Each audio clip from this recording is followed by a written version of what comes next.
Hello friends, SentinalhMC here, and welcome back to Civilization 6, and welcome back to our German mega city. So, we're going to do some more of this city. In this episode, I'm going to try and get at least one additional city built. We've also got to make sure that we don't get destroyed by the Chinese, who have been moving plenty of units into our vicinity. Not exactly a good thing. I know from experience that when the AI starts to do that, you better be careful, because they're gonna wanna they're gearing up for an assault. All right, so there we go. We'll just move this turn along, and we've got a little missionary finally arrived to spread our religion to Frankfurt, because Frankfurt didn't have it. Now it does. Zoroastrianism. Fantastic. And if we look at the religion lens, we can see that there's no religion in Shan. We should actually spread our religion over there. I'm sure he'd love that. We should spread our religion to Vilnius. We should spread it to... well, we don't need to spread it to Jerusalem, because once we become suzerain of Jerusalem, they automatically adopt our religion, and it begins to spread as if it's from a holy city, which is pretty nice. Ooh, it does indeed look like Scythia is expanding, so we really need to get this city settled before she decides to settle a city over here and block us, because I don't really want to go to war with Scythia right now. That is Scythia, right? Yeah, that's Scythia. I don't like Scythia either. I really don't like Scythia at all. Because Scythia, I know, can build a massive army of horses and just be a massive pain in the butt. Alright. So, we have our... There we go, let's put that there. We've got our chariots set up. I figured chariots would be a good choice. Oh, I gotta make a choice now. Which one of these do I want to... Okay, they're currently already working the copper, so we really want to go over there and get that copper built, because it's not going to do us any good if they're not actually working it. So because they're already working it, that's the best one to upgrade, I believe. That's how I tend to do it. I'm not sure if it's the right way or not, but it's how I tend to do it. Alright, so our archer, get him into position over here. Oh wait, oh, darn it. Oh, that's fine, who cares? It's just too many units. We only have to put one person over there, really, because, you know, just block this little mountain pass. So it's a pretty good thing, actually. I need to get iron before I can get swordsman. Unfortunately, that's a big thing right now. Somebody built a wonder. The pyramids. That's fine. Amsterdam was defeated. I think I defeated Amsterdam. I think, you know, because there was a city-state right here. I had to get rid of it in order to that I could put a city here later. And I wanted to do it quickly before it would, you know, get built up at all. Well, now he's got a warrior up here. What is he doing? What's going on over here? Oh no, that was the barbarian. All right. Okay, we just finished our, I believe, our market here in Aachen. Aachen. I don't know how to pronounce it. Aachen. So we could go ahead, and I really like the Mahabodhi temple adjacent to a holy site district with a temple. See, we could actually build the Mahabodhi temple, because we could build it on the woods next to the holy site. But unfortunately, that right there is where our industrial district needs to go, which means we'd have to put it here. But anyway, first we need to get to the Coliseum. We actually have the ability to make the Coliseum, so we actually need to go ahead and get the Coliseum ASAP. However, first things first, we'll build a settler. How long would it take for Geneva to build a settler? 4 turns. Well, that's probably better. We'll wait and we'll have Geneva build the settler because we have to get the Coliseum. If we don't get the Coliseum, our entire plan is screwed. So let us go ahead and build our entertainment complex. Although I kind of want to build a watermill first. It would improve our rice and so it would give us 2 food and 1 production, which would be quite nice. Although we're already running out of housing, so who cares if we have more food, right? So let's build our... And we need to build an aqueduct to get more housing, don't we? Let's build our entertainment complex. We've got it planned out. It's got to go right here. So we'll plop that there. Then the Coliseum can go here. Because don't forget, the Coliseum has to be built on open terrain. It has to be built on flat land. So it can't be built on hills and stuff like that. Because, you know, obviously... You can't build the Coliseum on hills. Just wouldn't make any sense. We got this, our warriors. They can come over here. Our heavy chariot. This warrior can stand here. Heavy chariot there, and we'll swap it around and move it later. We're gonna put this archer into Frankfurt because you gotta have somebody sitting in each of these. This guy's fine right there. This guy, well, he's surrounded by warriors, but heavy chariots are really good against warriors, so maybe we'll just move him right here. Nah, we're gonna get like flanking bonuses and stuff. I think that's a thing. Alright, let's see what our scouts doing over here. Well, there's plenty of stone and stuff over there. I'm just worried right now. I'm just worried about Scythia. I'm worried about Scythia expanding into my face. China is I don't have to worry about because I basically have China hemmed in. See, now he's denouncing me now. So he's because I have more wonders. He is going to attack me at some point here. So I definitely, it's a good thing that I was preparing for this. We've got lots of districts being produced, and I don't have a ton of money, but if I have to buy more guys, I'll be able to. Oh darn it! I forgot about education. I should have stopped researching education. I always forget that. I always do. I should have stopped researching education, earned a great scientist, and let it get boosted. Well, it would have taken quite a while to boost. But it would have taken 15 turns, so maybe it's better that we just get education. My goodness. See, that's the thing with this setup. You don't get a lot of wonders. Even if you might want to get wonders, you don't.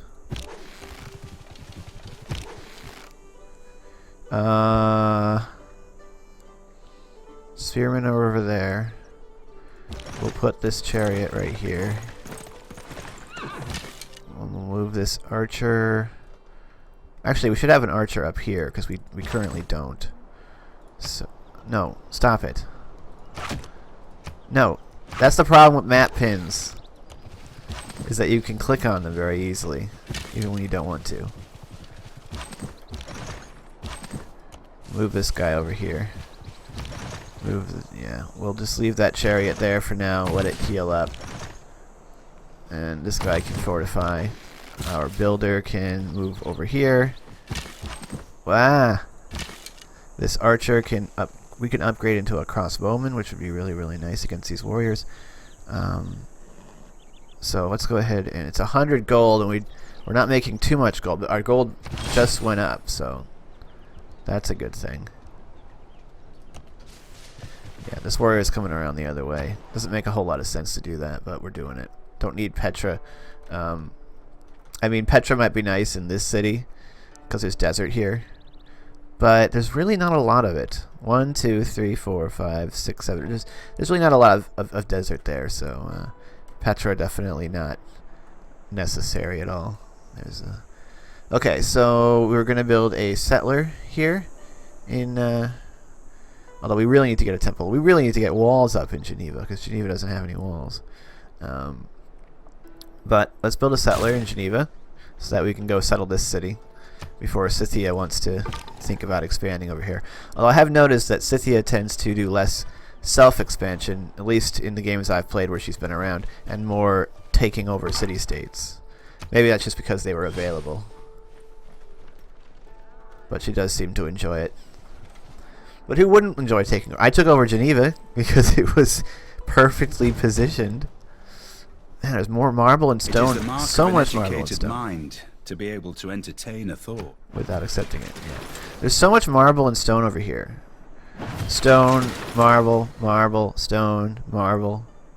Lots of resources in the area. Of course, the thing about the megacity is that once you've built it, you can very easily just add cities around it wherever you want. So, it's just building the initial megacity that you have to you really have to do properly.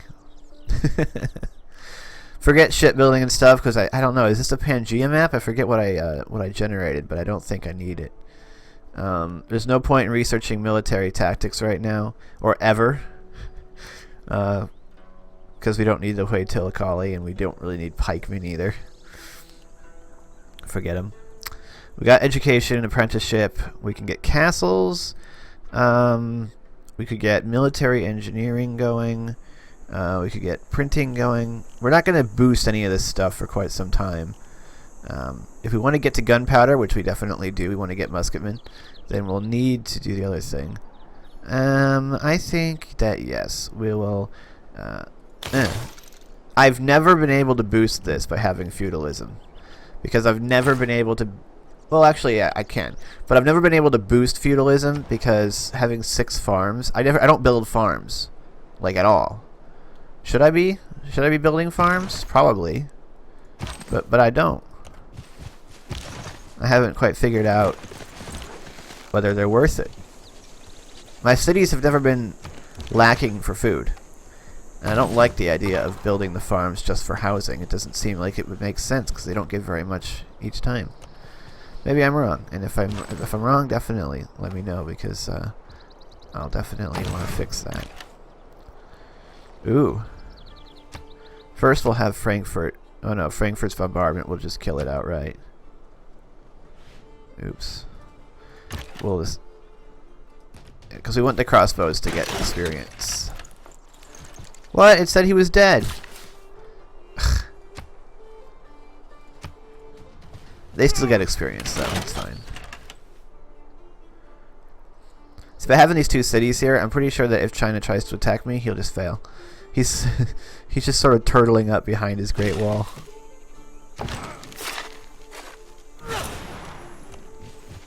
We'll just link these warriors up with our builder for now.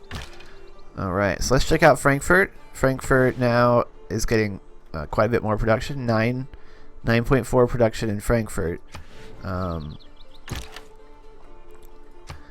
There's quite a few. I mean, we could put like 4 farms around Frankfurt if we needed to. Like, there's plenty of space for it.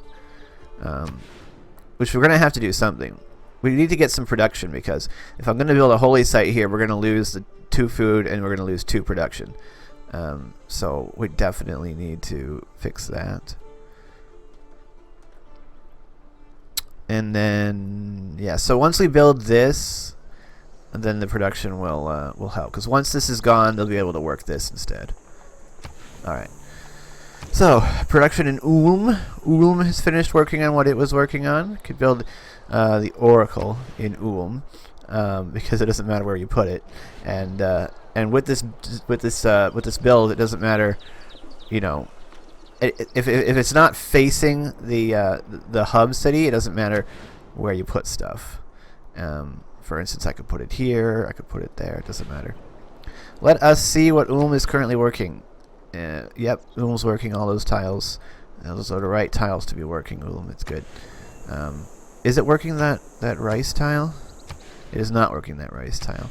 And I find that these cities, they often don't work rice tiles, which is interesting, because they don't need the food.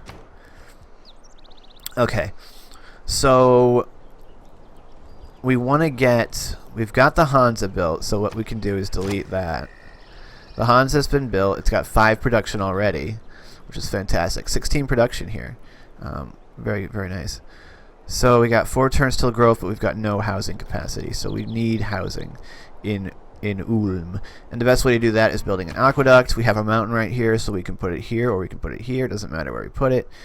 let's just check and see what they're working. They are working both those tiles, unfortunately. So, however, they can start working this hill over here.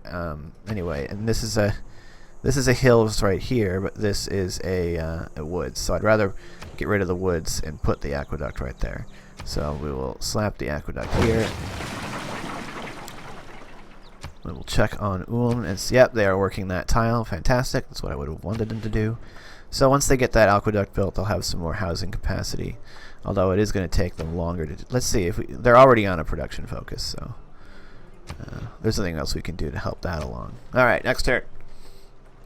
Fantastic. 3 more turns for our settler. Hopefully we can get there. I know my turns. I'm not like the speediest person, and I don't have the Oh. Doom babaloo doom. Yeah, everyone needs more housing. Frankfurt needs more housing. It's down to 4 out of 5. It's fine though. I don't want to upgrade them because I won't have enough money. I want there to be a certain amount of money left over. It's not good to use up all of your money. Okay, yeah, you guys are fine where you... Actually, wait, I should send someone up to Geneva, but you guys are fine where you are. Just sit there. You just keep garrisoning. I'll come over here with you. Oh, look, Scythia has dudes here. Let's take a look at the world rankings and see whose military is the strongest. Well, Scythia has 464. I've got 265. So yeah, Scythia is like always ahead on that because she can make crazy amounts of horses. Just so many horses. It's crazy because she gets 2 for the price of 1. You know, every time you make a horse unit as Scythia. I don't know if it affects all the horse units or just the horsemen or horse archers or whatnot, but every time you make 1, you get 2. I was watching the Augscast playing Civ, and apparently with Scythia, we have uncovered a way to increase. Yeah. With the advance of feudalism.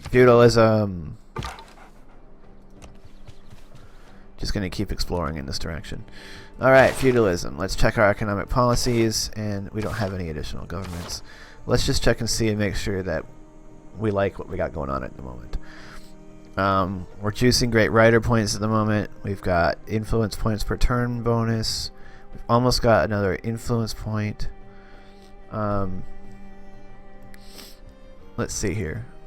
+5. So we're wow, 5 influence points per turn. That's nice. Serfdom. Newly trained builders gain 2 additional build actions, which would be nice. If I'm going to train some more builders, it's, always great. But we'll leave it alone. Insulae is going to be excellent because we're going to get extra housing for cities with 2 districts. Once we have some more districts built, that'll be great. But we need some more slots first. The reason I was juicing great writer points is just because I didn't want this person to get it. I wanted to just try and get some of these because I don't have any. I'm gonna get this great scientist, so there's no point in juicing that with a wild card policy. We're gonna get this great merchant before Scythia does. We got 4.8 per turn, and so we're fine. We're getting most of these. We're on track to get most, one of each, pretty much, of the non-military great people, which is what I'm going for. She wants gypsum, and she's willing to give me 4 gold for 30 turns, open borders, and 14 gold. I actually don't need that. If you want to give me 120 gold. I've noticed that that tends to be the going rate. Few inventions have been so... They will pretty much always trade you... She didn't have anything I wanted either. They'll pretty much always give you 120 gold for a luxury resource. Alright, we are headed over here. Now that city isn't going to get any bonus housing from water, so we are going to need to build an aqueduct here pretty soon. We're going to need it. Alright, so we finished stirrups because of that boost from feudalism. And now we can get... Well, we can't get gunpowder yet. But what we can do is work on, because we're going to have to work on military engineering first. So we'll work on that. It'll take 4 turns to get halfway, and this aqueduct will be done in 3. So that works out great. So now here we can go ahead and build the ancient walls because we need them. And we have an envoy available. So we will give that envoy to Jerusalem.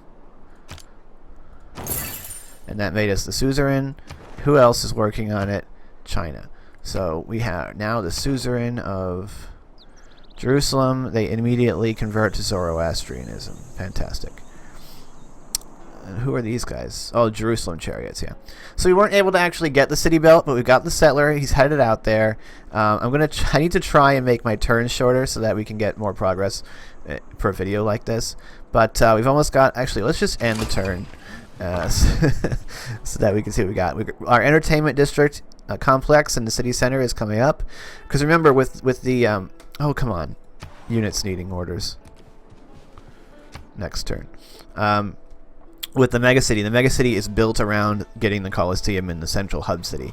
If you don't get the Coliseum, then it significantly reduces the benefit of this setup. So the last thing we are going to do... What was that sound? Someone built the Oracle. We've met Hong Kong. Yeah, 3 of our people need more housing. So the last thing we're going to do in this episode is queue up the Colosseum in Aachen. Build it right here. It's going to take 9 turns. Is there any way I can speed that up? Apparently not. Because it doesn't even boost it. Putting that on focus doesn't even work. So anyway, I hope you've enjoyed this. Let's claim our great person. A great merchant. Ah. Oh. Stay tuned for future episodes. What does this person do? Grants 1 free copy of the luxury resource on this tile. Oh man, that's sweet. And we can do tiles, luxury resources that we don't have. So we're going to do that next episode. So I hope you enjoyed this episode. Stay tuned for future episodes as we work on our mega city. I want to stream this at some point, so look forward to that. I just couldn't do it today because I've got too much stuff to do. I got to make pies. So don't forget to join our Discord. Follow me on Twitter. I'm SentinalH, and I'm signing out.